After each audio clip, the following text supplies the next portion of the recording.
Hey guys, Chapter 2, Lesson A, Part 2. We're just going to go a little bit deeper into the advantages of using vertex form and how to get there from both standard and factored form. And then we're going to interpret the vertex form as well as the vertex and its meaning. The method we're going to use is called completing the square to convert from standard or factored form into vertex form. So let's get started. Just a reminder here, here's standard, factored, and vertex form.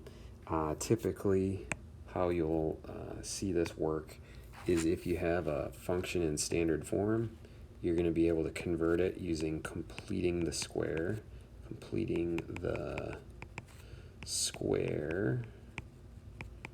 from standard to vertex form. If you have a function in factored form, you're going to have to FOIL and then use completing the square to get to vertex form. This set of notes should be relatively short, just giving you a few examples of how to do this. So let's get started with a couple of examples. All right, so completing the square. We're going to convert a quadratic to vertex form, and this can be very useful when attempting to find and or interpret the meaning of a vertex, meaning the minimum or maximum value. So what I want to do is I want to get f of x and g of x into this form, where I've got a times x minus h squared plus k. All right, and if I can get that in that form, I'll have my vertex, which is hk. Now, prior to this, what we were doing was we were finding the axis of symmetry, negative b over 2a, in our last lesson, and then we could find the same value, the same vertex, by taking x and negative b over 2a and f of negative b over 2a, which was a little bit cumbersome and required a lot of algebra. So this is going to clean things up relatively nicely. So let's go ahead and get into number one here. So I've got f of x. What I'm going to do, you guys, is I'm really just going to add 0. And I know it sounds really weird, but what I'm going to do is I'm going to group these first two terms. And I'm going to add something in, moving that 8 outside, and then I'm going to subtract that same thing. So this number right here and right here are going to be exactly the same, but their signs are going to be the same, or different, excuse me. So I'll show you what I mean by adding 0 in just a moment. So the process for doing this is you take b, you divide it by 2. So I take 2 divided by 2, and then I square it. Okay, so this is our 2. We divide it by 2. We square it. So 2 divided by 2 is 1. 1 squared is 1. So I add 1 and I subtract 1. So if I add 1 and I subtract 1 to some function, I'm really just taking f of x and I'm adding 0. So I'm not changing it at all. The reason why this is helpful is because now this can be written as a squared binomial. This would be x plus 1 quantity squared. So f of x is x plus 1 quantity squared minus 9. Look at that. We got vertex form, which gives us our vertex of negative 1, negative 9. Notice it's always the opposite sign of the inside of h. So our vertex is that. Now, would that be a minimum or a maximum? Since a here is greater than 0, right? A equals 1. Then this would be, whoa, that was scary, a minimum value. I just had something like fall on my desk.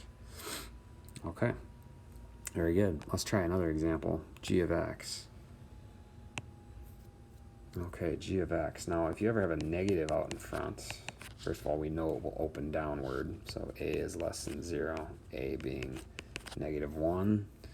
So whatever our vertex is will be a max value. I'm going to pull the negative out. It's going to add a little extra something to us. So I'll show you as we go here. Then I've got x squared plus 2x, and then I'm going to have plus our extra value. Now, you want to be careful here, and I'll show you why in just a second, but I'm going to take half of this number, which ends up being 1, squaring it, I get a 1. Now, I am not going to subtract a 1 on the outside. I'm actually going to add a 1. And the reason why is because of this negative right here. Because in essence, what I'm doing is this is subtracting 1, right? Because this will distribute to that. So I'm going to add 1 on the outside. So again, g of x I can write in this vertex form. This will be negative x plus 1 squared plus 13. So the vertex here will be, and now you can trust this, will be a negative 1 comma 13. That'll be a max value due to the fact that a is less than 0. So the sketch of the graph, it's not going to be perfect, but this would be negative 1 comma 13. Okay, let's move on to a couple more complex examples on the next slide. All right, so this example wants us to find the x-intercepts, y-intercept, and use completing the square to find the vertex. Sketch h of x on the graph below. Okay, so let's first find the x-intercepts, because that'll be real easy in factored form. Okay, so the x-intercept should be negative 1 comma 0 and 5, 0. Okay, so let's, actually I might wait on plotting that. The y-intercept, cool, let's plug in a 0. So h of 0 is negative 2 times negative 5 plus, oops, times a positive 1. So that'll be 10. So h of 0 is 10. All right, I think what I want, well, we'll see here. Now, if I want to find the vertex, what I'm going to do is I'm going to put this, I'm going to take this to standard form and then use completing the square to then put it into vertex form. Okay. Now, I could, if I wanted to, average 5 and negative 1 and go ahead and find the axis of symmetry, plug that into the function, blah, blah, blah, blah, blah. But for the purposes of learning completing the square, we're not going to do that. So h of x, I'm just going to really quickly FOIL this. This would be x squared minus 4x minus 5. Distribute. That would be negative 2x squared plus 8x plus 10.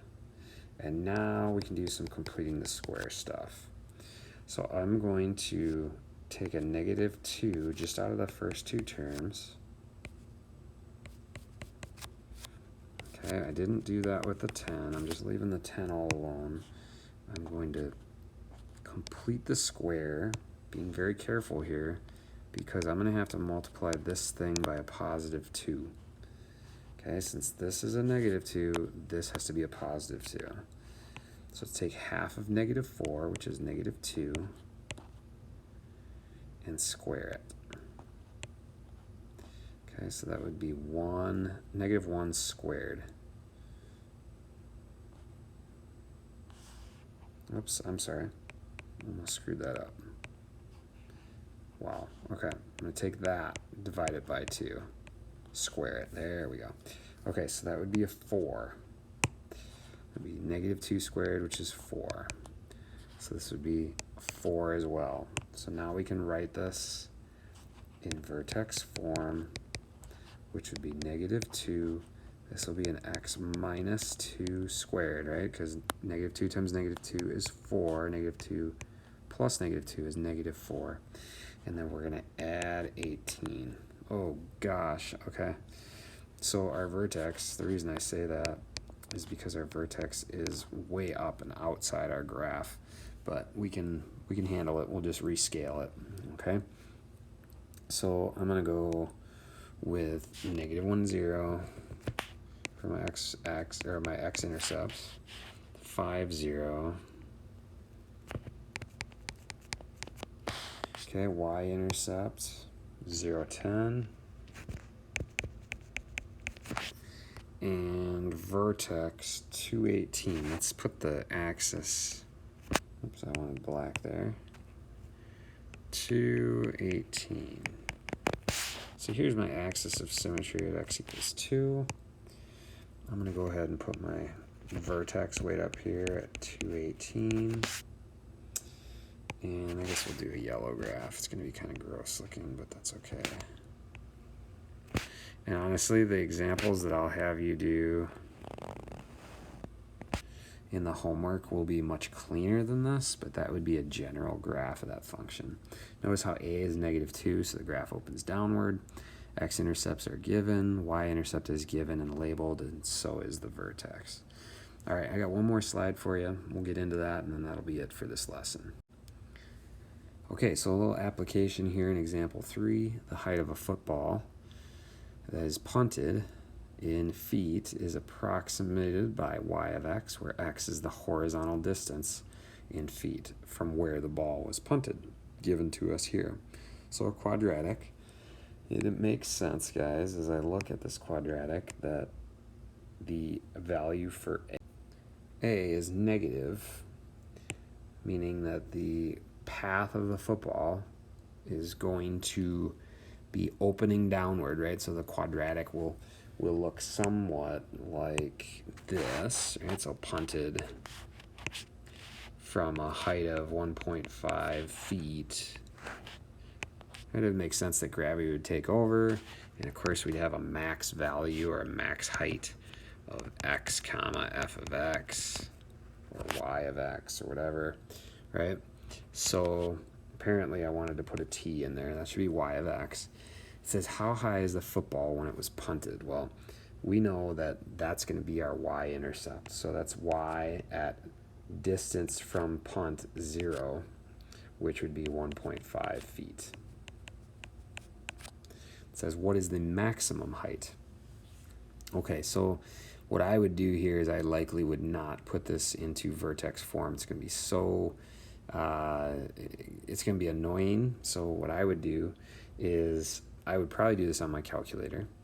And what I would do is I would type our function in for y1. Okay, typing that in for y1. And then what I would do is I would use the maximum function on the calculator, which you can get to by pressing second and trace. Okay, trace is the calculate function. Okay, and you can go down to what I believe ends up being option 4, which will ask for a maximum. The first thing it'll do is ask for a left bound. You want to find a value to the left of the max, press enter, then a right bound, and go to the right of the max, press enter, and then it'll say guess. You just press enter again, and it'll give you this value right here. So what I'm getting when I use that method on my calculator is I'm getting this point. Okay, I'm getting that this is the point. I'm going to round, let's see here. I'm just going to round to the nearest whole number, 114, comma, 104. That is actually ridiculously massive height punt. Okay, that's after the football has traveled 114 feet horizontally, it is at a height of 104 feet. That's a really, really high and far punt. Now, for the third part, it's asking how far from the punter does the ball strike the ground. So that's asking for the distance that they have punted it from along the ground. So what you'd do here for this portion is you'd again use the second trace function, but then you want to go to option 2, which is 0. And it's going to ask you for a left bound and a right bound. What you're going to do here, you guys, is you're going to look for this point right here. That's your 0. That's your strike point where it hits the ground. And a left bound would be just to the left of that or above it. Right bound would be just below it. And what you're going to do is the same process. So you'll have left bound and then a right bound, and then a guess, which doesn't matter. And this is really amazing, but this comes out with a value of x equal to 228 approximately. Actually, I'm sorry, I'm going to round up to 229 and a height of 0 feet. So after the ball has traveled 229 horizontal feet, it strikes the ground. That is a really, really good punt. This person is likely going to get paid a lot of money someday just to kick a ball. So, yeah, Vertex, form, completing the square, and applications of quadratics. I hope it went well. Shoot me a message if you need any help.